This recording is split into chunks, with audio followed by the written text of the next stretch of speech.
Hey y'all, and welcome back to some more review. Today, I'm talking about dogs. Dogs.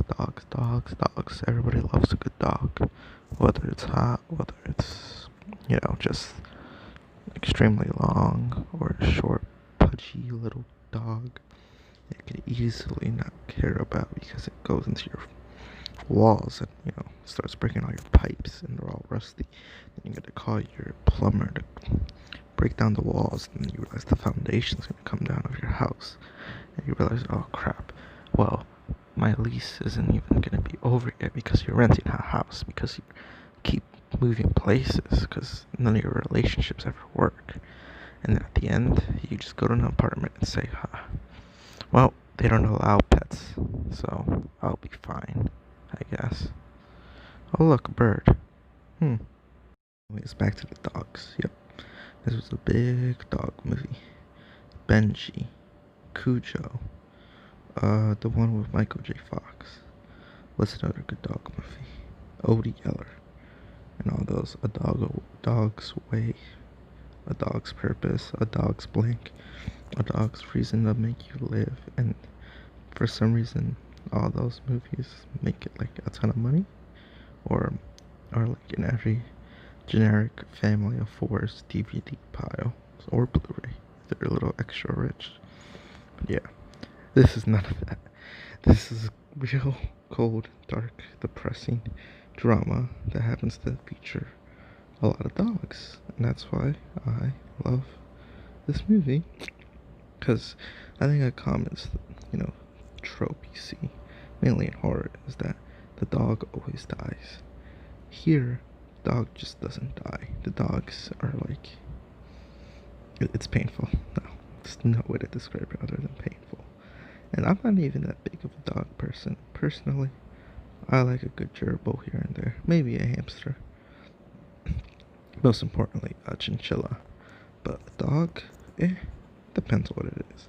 But here, oof, if you ever wanted to just like be completely numb to the idea of a dog dying in any movie, watch this. Watch this, and end of it, you can watch any movie featuring a dog die. Unless the dog is like well established in a main character, and that's the whole point of you, is to cry at the end because of the dog dying. Then don't watch this movie because the main dog here doesn't die. I haven't even said the title. What am I talking about?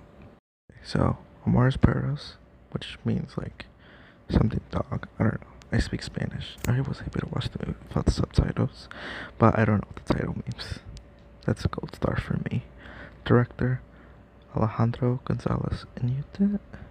Yeah, again, I speak Spanish.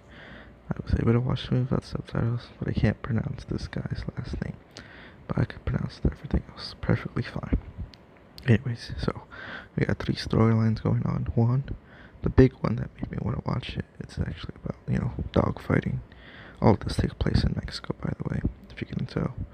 And the second one has to do with some model that gets her leg destroyed, basically.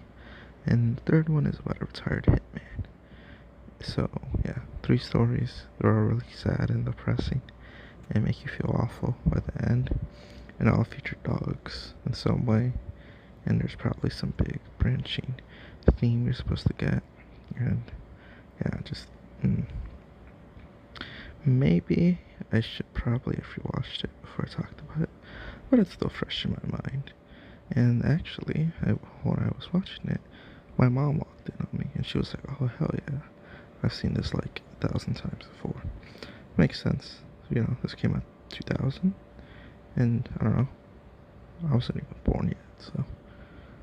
But basically, yeah, really loved it. Most of the acting was great. All the the dog effects were good, unless they actually got real dog corpse. I couldn't tell. This budget was pretty low. I think it was the first feature of Mr. Alejandro, and yeah, he's made other great stuff like, I don't know, Birdman and The Revenant. Somehow, that's how I think that's how you pronounce it. But yeah, Birdman. I think that's the only one I've seen from him. It won Best Picture in whatever year it came out. So, like, yeah, basically everyone's seen it. And that movie is really cool. And just, wow. Really amazed me because I was like 11 when I saw it. Or maybe even a little older. 2014? Yeah, I was a little older. But that one was very just. I don't even think I was old enough. I don't even think I remember what happens. Maybe I'll rewatch it now. But yeah. Anyways, back to the dog movie. But yeah, I really like how this movie looks. You know, you can tell it's a lot of handheld. They're just holding the camera, pointing it. It's extremely gets up close at certain points to like the characters' faces. Makes it feel extremely raw and gritty, which may be the two words I'd use to describe this. As well as emotional. There's a couple emotional moments. Some of the side plots I guess are more emotional than others.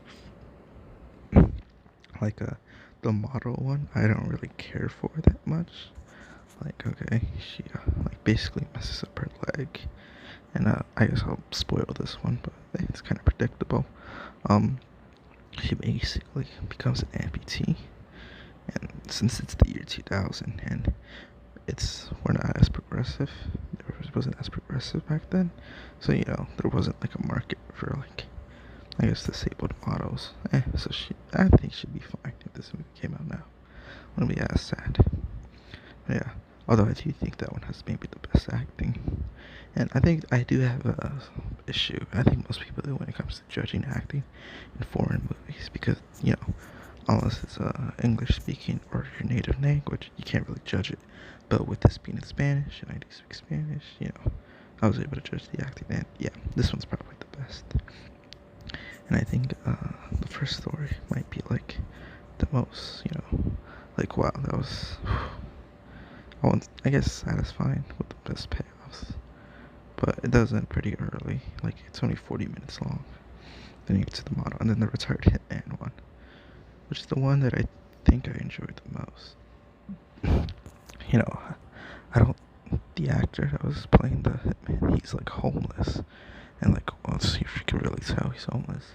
He's got like these long fingernails. He has like a little cart he pushes around.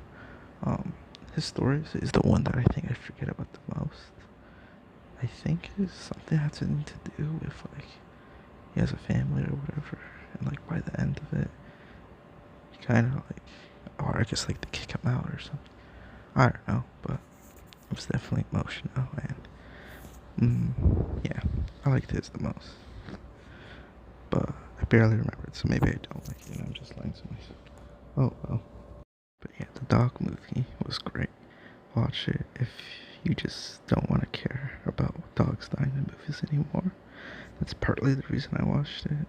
Because, I could watch dogs get slaughtered now in like any horror movie. Or like, I don't know. What's that 20? Yeah, the Lobster. There's the dog death in that, but like, it's extremely funny. So that's an extremely bad example. Yes. But yeah, I recommend it. I'm not gonna assign it a numerical value because I think I need to rewatch it a couple more times, or just I don't know, look up an analysis or something. But yeah, had fun. Well, okay, no, I didn't have fun. It was definitely an experience, and I hope to see more films by this Mr. Alejandro guy. Other than Birdman, because I was like a little kid when I saw it, and I barely remember it. But yeah, also it's part of a trilogy that he made called the Death Trilogy. So they're all as sad as that movie. Then, I might have to hold off on watching his films